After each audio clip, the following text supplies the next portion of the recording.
മടിക്കൈ കണിച്ചിറയിൽ ജോലിക്കിടെ ഷോക്കേറ്റ് ലൈൻമാൻ മരിച്ചു. മാവുങ്കാൽ സെക്ഷൻ ഓഫീസിലെ ലൈൻമാൻ പുല്ലൂർ മധുരമ്പാടി സ്വദേശി ഭരതനാണ് മരിച്ചത്. സുരക്ഷാ ബെൽറ്റ് ധരിച്ചിരുന്നതിനാൽ ഷോക്കേറ്റിട്ടും ആൾ ഏറെ നേരം പോസ്റ്റിൽ കുടുങ്ങിക്കിടന്നു.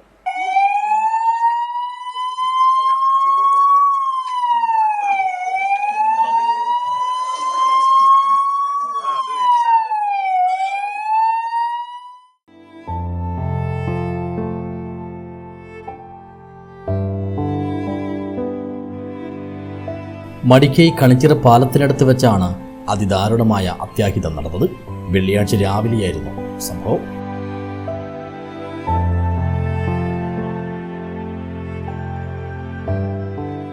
ഈ ഭാഗത്ത് നേരിട്ട വൈദ്യുതി വിതരണത്തിലെ തടസ്സം പരിഹരിക്കാനുള്ള അറ്റകുറ്റപ്പണികളുടെ ഭാഗമായി പോസ്റ്റിൽ കയറിയതായിരുന്നു 52-കാരനായ ഭരതൻ. ഇതിനിടയിലാണ് ഷോക്കേറ്റത്.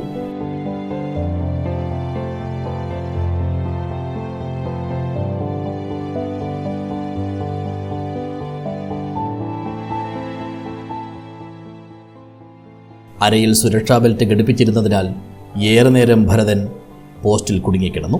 വിവരമറിഞ്ഞയുടൻ ഓടിയെത്തിയവർക്കെല്ലാം ദയനീയമായ ഈ കാഴ്ച നോക്കി നിൽക്കാനേ കഴിഞ്ഞുള്ളൂ. പിന്നീട് കാഞ്ഞങ്ങാട് നിന്നും എത്തിയ അഗ്നിരക്ഷാസേനയാണ് മൃതദേഹം താഴെയിറക്കിയത്. തുടർന്ന് ജില്ലാ ആശുപത്രിയിലെ പോർച്ചറിയിലേക്ക് മാറ്റുകയായിരുന്നു. പിന്നാലെ മണ്ഡലം MLA അഡ്വക്കേറ്റ് ഗോവിന്ദൻ പള്ളിക്കാപ്പിൽ ഉൾപ്പെടെയുള്ളവർ ആശുപത്രിയിലെത്തി കാര്യങ്ങൾ ആരാഞ്ഞു. മരണപ്പെട്ട ഭരതൻ KSEB മാവുങ്കാൽ സെക്ഷൻ ഓഫീസിലെ ലൈൻമാനും പുല്ലൂർ മധുരമ്പാടി സ്വദേശിയുമാണ്. News bureau, Kanhangad.